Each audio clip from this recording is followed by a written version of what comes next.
మీటింగే పెద్ద ద్రోహం. ఈ మీటింగ్ వల్ల కొత్త డిమాండ్స్ వచ్చాయి. వాళ్ళకి కొత్త డిమాండ్స్ పెడుతున్నారే, తిరుమల తిరుపతి దేవస్థానంలో వాటా కావాలని, అలాగే పోర్ట్స్లో వాటా కావాలని, ఎప్పుడో విభజన చట్టం ప్రకారం వచ్చేసినటువంటి 7 గ్రామాలు వెనక్కి రావాలని, 7 మండలాలు వెనక్కి రావాలని కొత్త డిమాండ్స్కి ఆస్కారం ఇచ్చారా మీరు? ఏమిటిది? What is this? ఏం చేస్తున్నారు మీరు? ఈ రాష్ట్రానికి న్యాయం చేస్తున్నారా, అన్యాయం చేస్తున్నారా? సో ఎన్నైనా జగన్మోహన్ రెడ్డి గారిని అనేటువంటి కార్యక్రమంలో చంద్రబాబు నాయుడు గారు ఉన్నాడు. చంద్రబాబు నాయుడు గారి ద్రోహం వల్లనే ఈ రాష్ట్రానికి విభజన చట్టం ప్రకారం రావాల్సినటువంటి రాయితీలు రాకోకుండా పోయాయనే విషయాన్ని దయచేసి గమనించాలని కూడా మనం చేస్తున్నాం.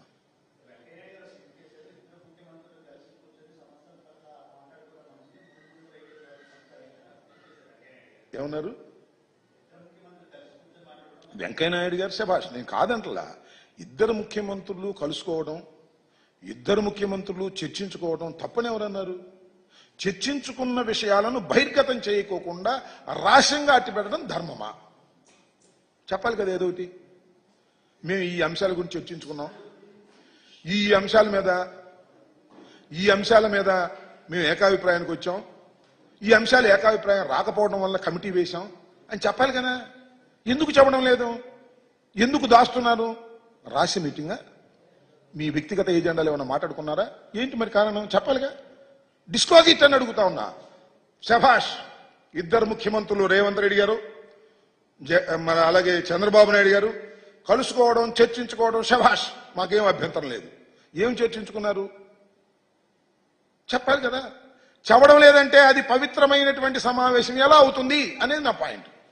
వెంకయ్యనాయుడు గారు చెప్పినట్టుగా నేను I'm also accepting, everybody accepting. 2 రాష్ట్రాలు పక్క పక్కన ఉన్న రాష్ట్రాలు కూర్చుని మాట్లాడుకుంటే తప్పే ఉంది? ఏం తప్పలేదు. ముఖ్యమంత్రుల హోదాలో మాట్లాడుకోవాలి, సమస్యలు పరిష్కరించుకోవాలి, తప్పలేదు. కానీ మళ్ళీ వెనక్కి వచ్చేసారే, మళ్ళీ చర్చలు మొదలుకొచ్చినాయే, కొన్ని కోర్టుల్లో ఉన్నాయి అంశాలు, కొన్ని షీలాబేడి కమిటీ వేశారే, ఇంత పురోగతి సాధించామే. మీకు ఇంకో విషయం చెప్తున్నా, పోలవరం విషయంలో ఛత్తీస్గఢ్ అలాగే ఒరిస్సాకి ఉన్నటువంటి ఇష్యూస్ని వీఆర్ సెటిలింగ్ అవుట్. నేను ఇంకోటి కూడా మనం చేస్తున్నా, ఈవెన్ సిడబ్ల్యూసి కోర్టులో సెంట్రల్ వాటర్ కమిషన్ కోర్టులో అఫిడవిట్ ఇచ్చింది. ఏమని? పోలవరం వల్ల ఒరిస్సాకి ఛత్తీస్గఢ్కి ముప్పు రాదు అని క్లియర్గా ఇచ్చేశారు. అట్ ది సేమ్ టైం ఇంకోటి కూడా అడుగుతా ఉన్నా, మీకు గుర్తుందా లేదా? తెలంగాణ మంత్రులు మాట్లాడారు ఇంతకు ముందు, పోలవరం 51.72 లెవెల్కి పెరిగితే భద్రాచలం మునిగిపోద్ది అన్నారు, విచ్ ఈజ్ నాట్ కరెక్ట్. దాని గురించి ఏమైనా చర్చించారా మీరు? 51.72 లెవెల్కి వాటర్ నింపడానికి వీల్లేదు, పోలవరంలో ప్రాజెక్టు పూర్తి కావడానికి వీల్లేదు అని తెలంగాణ వాదులు, తెలంగాణ ప్రభుత్వం పూర్వం వాదించింది. అవునా కదా? దాని గురించి ఏమైనా మాట్లాడారా? ఇన్ని వివాదాలుంటే ఏ వివాదం గురించి మాట్లాడుకోకుండా ఏంటంటే అదిదో మొత్తు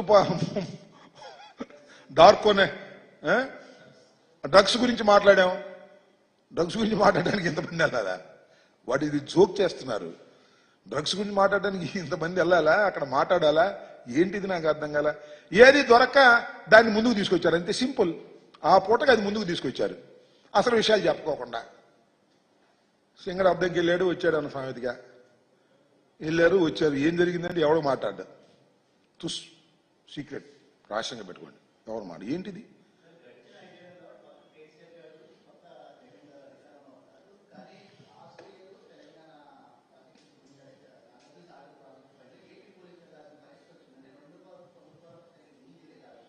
నో నో నో ఇక్కడ అక్కడ మీకు మనవి చేస్తున్నా, నాగార్జున సాగర్లో రైట్ కెనాల్కి అంటే మన వైపుకి నీళ్లు వదలాలి అంటే ఏం చేయాలంటే ప్రొసీజరు, ఇంతకుముందు ఉన్న ప్రొసీజరు, తెలంగాణ వాళ్ళ దగ్గర తాళాలు ఉంటాయి, మనం తెలంగాణ వాళ్ళని అడగాలి, తెలంగాణ వాళ్ళు వచ్చి తాళాలు తీయాలి, తాళాలు తీస్తే అప్పుడు రైట్ కెనాల్కి నీళ్లు వదులుతాం. అంటే మన భాగంలో ఉన్నటువంటి మన రైట్ కెనాల్కి నీళ్లు వదలాలి అంటే వాళ్ళు పర్మిషన్ ఇవ్వాలి. వాళ్ళ వైపు ఉన్న కెనాల్కి నీళ్లు ఇవ్వాలంటే మన పర్మిషన్ అవసరంలా. ఇది అక్కడ ఉన్న ఒరిజినల్ సిచ్యుయేషన్. అంటే మీరు ఒకటే గుర్తుపెట్టుకుని, నాగార్జున సాగర్లో సగభాగం మనది, సగభాగం వాళ్ళది మధ్య గీస్తే దాన్ని అలా